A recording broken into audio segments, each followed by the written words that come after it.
E aí, pessoal, como é que vocês estão? Tudo bem? Tínhamos dado uma parada, né, com os videozinhos de Colossenses, mas voltamos, tá certo? E dessa vez um vídeo mais curto, porque o trecho que nós estudamos na semana passada foi o trecho mais curtinho, tá bom? Nós estudamos na semana passada o trecho de Colossenses do versículo 16 ao 23. Você sabe que Colossenses é uma carta que foi escrita pelo apóstolo Paulo para uma igreja que ele não fundou, que foi a igreja de Colossos, foi fundada pelo pastor ou irmão Epáfras, tá certo? Através dos ensinamentos de Paulo, Epáfras deve ter fundado a igreja de Laodiceia, de Hierápolis e também de Colossos. Colossos era uma cidadezinha pequena que tinha prevalência, ou seja, tinha maior número de irmãos não judeus, irmãos que não tinham origem judaica.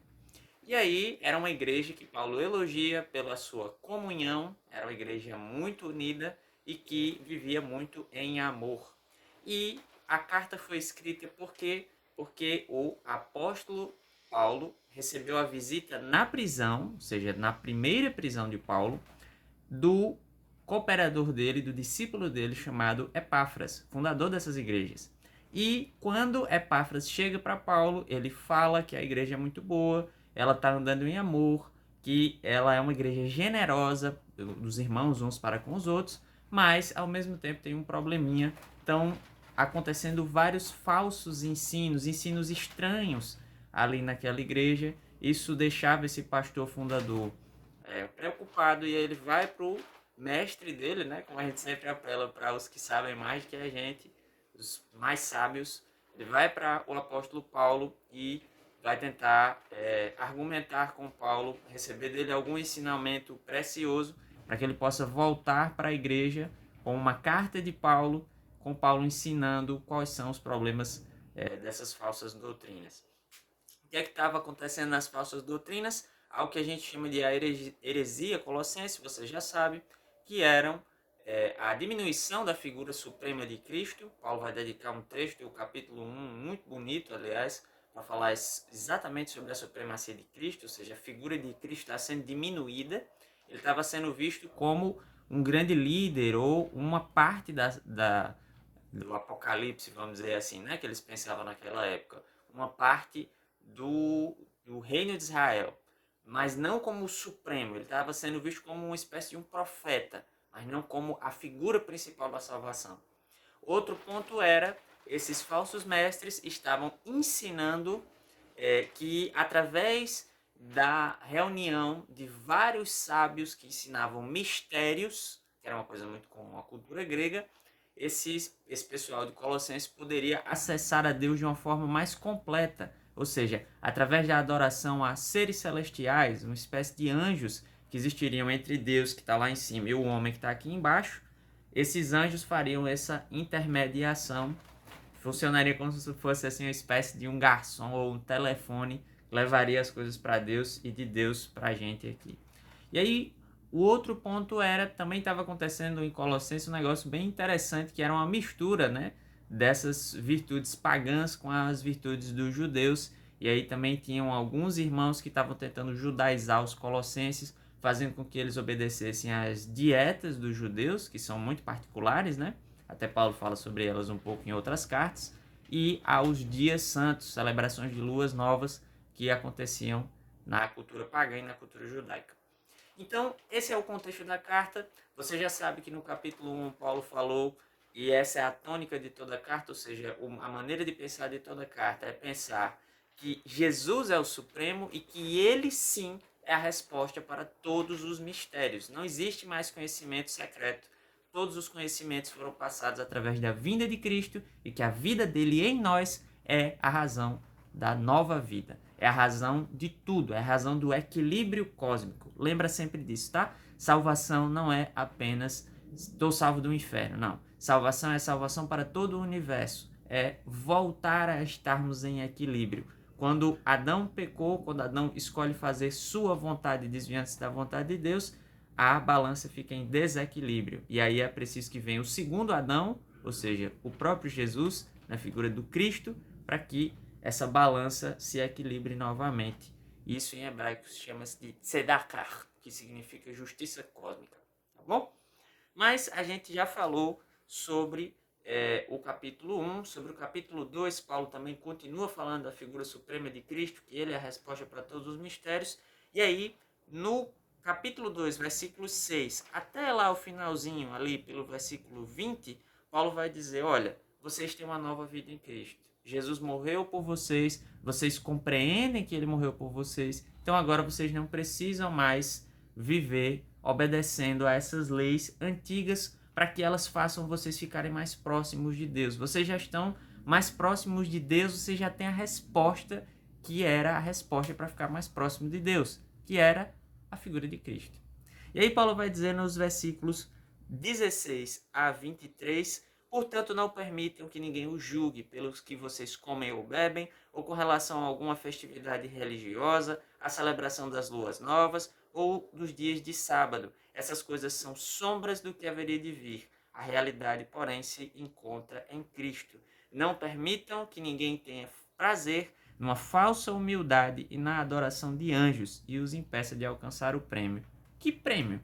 O prêmio era justamente a comunhão com Cristo. Olha que coisa interessante. O apóstolo Paulo usa uma metáfora olímpica, vamos dizer assim, uma metáfora do esporte, uma metáfora da competição, para dizer para eles, olha, assim como um atleta, assim como um soldado está ali batalhando para poder ganhar um prêmio, vocês também têm condições de ganhar um prêmio, o máximo dos prêmios, que é a comunhão com Deus através de Jesus Cristo. Olha que legal. Não permitam que a adoração aos anjos, que a observação das dietas, das leis judaicas, impeçam vocês de alcançar o grande prêmio, ou seja, de alcançar a verdadeira comunhão com Deus através de Jesus Cristo. E olha o que ele vai dizer para frente. Não permitam que ninguém tenha prazer numa falsa humildade e os impeça de alcançar esse prêmio. Tal pessoa conta detalhadamente suas visões e sua mente carnal a torna orgulhosa. Trata-se então de alguém que não está unido à cabeça, a partir da qual todo o corpo, sustentado e unido por ligamentos e juntas, efetua o crescimento dado por Deus. Muito legal, né? O que é que Paulo está fazendo aqui? Ele está dizendo àqueles irmãos e irmãs de Colossenses, olha, preste atenção. Essas pessoas chegam para vocês baseadas nas visões para dizer para vocês que eles têm um conhecimento que vocês não têm e é por isso que vocês devem obedecer. Qualquer semelhança com o nosso tempo de hoje é mera coincidência, né? O que é que acontece hoje? Muitas pessoas chegam tentando revelar um novo evangelho, uma nova teologia, não perto da teologia de Paulo, mas dizendo que usam a base dele para ter essas visões, essas coisas maravilhosas. Repare que sempre que Paulo diz algo, ele diz assim, olha, eu tenho uma grande responsabilidade como ministro. Me imitem. E aí ele não está dizendo só me imitem, ele está dizendo assim, imitem a minha submissão a Deus. Paulo faz muito isso, ele se submete à figura dos apóstolos, entra em contenda com eles em alguma medida, ele repreendeu Pedro, que até o apóstolo Pedro fala em uma de suas cartas. Mas uma coisa que é muito bonita no apóstolo Paulo é a compreensão de que é em Cristo, de que é baseado em Cristo.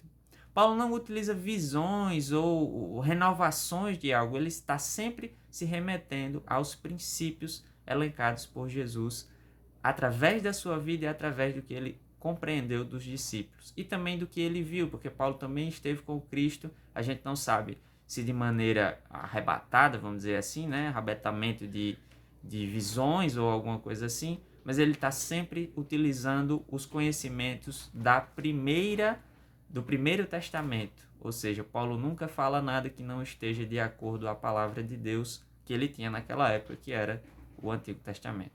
Então, Paulo vai dizer o seguinte, olha, essas pessoas vêm para vocês dizendo que Cristo não é o principal, são as doutrinas dela baseadas em visões, com uma pretensa humildade. Vamos parar um pouquinho para pensar no que é humildade. Humildade não significa pobreza, não significa falta. Humildade significa consciência de que eu sou o menor. O que é que Paulo está querendo dizer? Paulo está querendo dizer, olha, as pessoas que vêm para vocês, dizendo para que vocês se baseiem nas visões deles, estão sendo falsos humildes. Eles estão dizendo o seguinte, olha, eu que sou humilde, tive a revelação de Deus e você tem que acreditar em mim. O argumento do apóstolo Paulo é completamente diferente. Ele diz assim: eu que submeti minha vida a Deus, fiz isso. E por favor, me imite, porque eu estou submisso a Deus. Muito legal, né? Aí vamos para frente. Olha que legal. Paulo vai dizer lá no final: já que vocês morreram com Cristo para os princípios elementares desse mundo, porque como se ainda pertencessem a ele, vocês se submetem a regras. Não manuseie, não prove, não toque. Todas essas coisas estão destinadas a perecer pelo uso, pois se baseiam em mandamentos e ensinos humanos. Essas regras têm de fato a aparência de sabedoria, com uma pretensa religiosidade, uma falsa humildade e severidade com o corpo, mas não tem valor algum para refrear os impulsos da carne. O que Paulo está querendo dizer é o seguinte: olha, qual é o verdadeiro prêmio? O verdadeiro prêmio é a comunhão com Cristo. E a observação dessas coisas de maneira desregrada pode fazer com que vocês percam o verdadeiro prêmio. Ou seja, pode ser que a gente se submeta tanto a esses ensinos de visões, a esses ensinos de um novo testamento, que a gente se separe da comunhão com Jesus e comece a observar coisas que nos separam realmente de Deus. Agora, perceba uma coisa interessante. Esses religiosos que fazem isso, eles acreditam que eles estão cada vez mais próximos de Deus quando estão cada vez mais longe de Deus. Você já foi numa igreja em que se falou sobre tudo, mas não se falou sobre a verdade de Cristo, a salvação que vem por meio de sua morte e de sua ressurreição? Eu acredito que você já foi num lugar como esse, e se você foi repetidas vezes, você acaba vendo que prega-se sobre tudo, mas não prega-se sobre a verdadeira comunhão com Deus. Então fique ligado, você que frequenta ambientes desse jeito, comece a dar uma olhadinha, ver se as doutrinas que você está se submetendo são mais importantes do que a própria pregação do Evangelho. Se sim, toma cuidado, revê esse texto aqui e rever também se você deve continuar frequentando esses lugares, tá bom? E por último, olha que legal, Paulo vai dizer assim: essas regras têm de fato a aparência de sabedoria. Elas têm a aparência de sabedoria, sim. Parece que, observando certas doutrinas, o que não comer, o que não beber, que lugares não frequentar, com quem não falar, a gente realmente se aproxima de Deus. Mas Paulo vai dizer o seguinte, ó: com sua pretensa religiosidade, com sua falsa humildade e a severidade com o corpo, elas não têm valor algum para refrear os impulsos do corpo, os impulsos da carne. Olha que coisa interessante, essa aparência de sabedoria se fixa em arrogância e soberba. Por quê? Porque quanto mais eu me torno santo aos meus próprios olhos, ou seja, eu começo a me lavar das impurezas através de não comer certas coisas, não falar com certas pessoas, não frequentar certos lugares, observar certos dias, eu começo a, na minha cabeça, me separar do meu semelhante. Isso cria arrogância e soberba, no sentido de que eu sou mais santo do que você. Paulo vai dizer que a verdadeira santidade não está nisso, mas ela está em se submeter à figura de Cristo. Isso é o que a gente vai ver no capítulo 3, na próxima semana. Olha que coisa interessante, ele vai dizer que ela tem uma pretensa religiosidade. Não é religiosidade de fato, mas é uma religiosidade com pretensão, ou seja, eu me torno religioso para me tornar mais santo, o que não é possível. Segundo ponto, é uma falsa humildade, ou seja, tem uma aparência de que eu me torno menor, mas na verdade eu estou me tornando maior aos meus próprios olhos, porque eu estou sendo mais santo do que você que está aí do outro lado. E por último ele vai falar severidade com o corpo. De nada adianta você se bater todos os dias para destruir os seus pecados, se esmurrar. Não é sobre isso que Paulo está falando quando ele fala eu esmurro a mim mesmo. O que ele está querendo dizer é eu submeto o meu corpo a Cristo. Não é a sua própria tentativa de ser santo, ou seja, a sua própria tentativa de se afastar dessas coisas. Não, Paulo está querendo dizer o seguinte: a severidade com o corpo, por si só, não significa nada. Você pode esmurrar a si mesmo, ficar sem comer, ficar sem vestir, fazer igual alguns monges do 3º e do 4º século faziam, se colocar nos desertos em cima de pilares ou dentro de buracos e dizer eu não quero mais nada a ver com o mundo, mas isso por si só não te torna mais santo do que outras pessoas. Porque o que ele vai dizer? Isso não tem valor algum para refrear os impulsos da carne. E agora fica uma pergunta na sua cabeça. O que é que tem? O que é que tem valor? Que tipo de ações podem refrear os impulsos da carne? E isso, meu amiguinho, você vai ver neste mesmo bate-canal, neste mesmo bate-horário, na semana que vem, quando nós vamos falar sobre como realmente nos aproximar de Cristo, como alcançar o verdadeiro prêmio. Um cheiro no seu cangote e até a próxima semana. Fiquem com Deus. Qualquer dúvida, você pode colocar aqui nos nossos comentários, tá certo? E a gente vai te responder com todo carinho. Então,